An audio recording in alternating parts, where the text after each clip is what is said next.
నోరూరించే పచ్చళ్ళు, స్వచ్ఛమైన veg and non veg pickles, కమ్మటి sweets, fastest world wide delivery కోసం ఈ రోజే ఆర్డర్ చేయండి.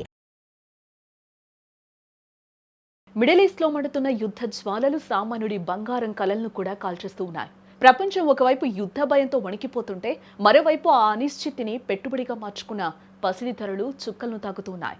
ఇటీవల కాలంలో ఎన్నడూ లేని విధంగా ఆదివారం నాడు హైదరాబాద్ బులియన్ మార్కెట్ ఒక పెన్ను ఉప్పెన్ను చూసిందని కూడా చెప్పుకోవచ్చు. సాధారణంగా ఆదివారం మార్కెట్ స్థిరంగా ఉంటుందని భావిస్తారు. బట్ అంతర్జాతీయ పరిణామాలు ఈసారి లెక్కలనైతే తలకిందులు చేశాయని కూడా చెప్పొచ్చు. యుద్ధం ఎప్పుడు ఏ మలుపు తిరుగుతుందో తెలియని పరిస్థితుల్లో ప్రపంచ వ్యాప్తంగా ఉన్న బడా ఇన్వెస్టర్లందరూ తమ పెట్టుబడులను షేర్ మార్కెట్ల నుండి తీసి సురక్షితమైన బంగారం వైపు మళ్లిస్తూ ఉన్నారు. దీనివల్ల డిమాండ్ ఒక్కసారిగా పెరిగి ధరలు సామాన్యుడి ఊహకు అందనంత ఎత్తుకు చేరుకున్నాయని కూడా మనం చెప్పుకోక తప్పదు. హైదరాబాద్ మార్కెట్లో స్వచ్ఛమైన 24 క్యారెట్స్ 10 గ్రామ్స్ గోల్డ్ రేట్ చూస్తే కేవలం ఒక్క రోజులోనే 4,370 రూపాయలు భారీగా పెంపు నమోదైందని కూడా చెప్పుకోవచ్చు. ఈ పెరుగుదలతో తులం బంగారం ధర నేడు ఏకంగా 1,73,080 వద్ద సరికొత్త రికార్డును సృష్టించింది. ఇక మనం నిత్యం ఆభరణాల తయారీ కోసం కొనుగోలు చేసే 22 క్యారెట్స్ 10 గ్రామ్స్ గోల్డ్ రేట్ కూడా అదే దారిలో పయనిస్తోంది. దీనిపై 4,000 రూపాయలు పెరగడంతో ప్రస్తుతం మార్కెట్లో 1,58,650 రూపాయలు పలుకుతోంది. అంటే సామాన్యుడు ఒక చిన్న ఉంగరం చేయించుకోవాలన్నా ఇప్పుడు 1,00,000కు పైగా బడ్జెట్ వేసుకోవాల్సిన పరిస్థితి ఇక్కడ మనకి కనిపిస్తుంది. పసిడితో పోటీ పడుతూ వెండి కూడా తన ప్రతాపాన్ని చూపిస్తుందని కూడా చెప్పుకోవచ్చు. వెండి ధరలు అయితే ఏకంగా రాకెట్ వేగంతో దూసుకుపోతూ ఉన్నాయి. కేజీ వెండిపై ఒకేసారి 5,000 రూపాయలు పెరగడంతో ప్రస్తుతం బులియన్ మార్కెట్లో వెండి ధర 3,25,000 వద్ద నిలిచింది.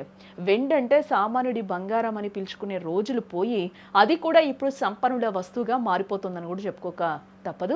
తెలుగు రాష్ట్రాల్లోని విజయవాడ, విశాఖపట్నం, వరంగల్ వంటి నగరాల్లో స్థానిక పన్నులు, రవాణా ఖర్చుల వల్ల ఈ ధరల్లో స్వల్ప తేడాలు ఉన్నప్పటికీ ఓవరాల్గా ట్రెండ్ మాత్రం ఆందోళనకరంగానే ఉందని చెప్పుకోవచ్చు ఇక్కడ. అలాగే ముఖ్యంగా పెళ్లిళ్ల సీజన్ మొదలవుతున్న తరుణంలో ఈ రేట్ల పెంపు మధ్యతరగతి కుటుంబాలకు కోలుకోలేని దెబ్బ. తమ పిల్లల పెళ్లిళ్ల కోసం ఎంతో కాలంగా పొదుపు చేసుకున్న డబ్బు ఇప్పుడు ఆభరణాలకే సరిపోని పరిస్థితి నెలకొందని చెప్పుకోవచ్చు. యుద్ధ మేఘాలు తొలగి అంతర్జాతీయంగా శాంతి నెలకొంటే తప్ప ఈ ధరలు దిగొచ్చే సూచనలు కనిపించడం లేదని విశ్లేషకులు కూడా చెప్తూ ఉన్నారు. అప్పటి వరకు సామాన్యుడు పసిడి వైపు చూడాలంటేనే భయపడే పరిస్థితి నెలకొంది.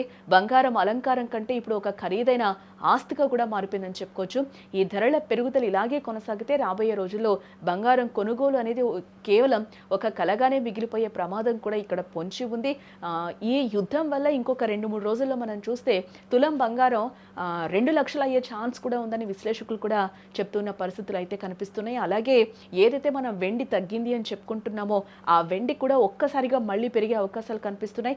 దాదాపుగా ఈ రోజు రేట్ చూస్తే మనకి 3,25,000 కనిపిస్తుంది. గతంలో మనం ఒక 2 వారాలు 3 వారాల ముందు చూస్తే 4,20,000 తాకిన సిల్వర్ కూడా మళ్ళీ అదే రేటును తాగే అవకాశం కూడా కనిపిస్తుందని కూడా విశ్లేషకులు చెప్తూ ఉన్నారు.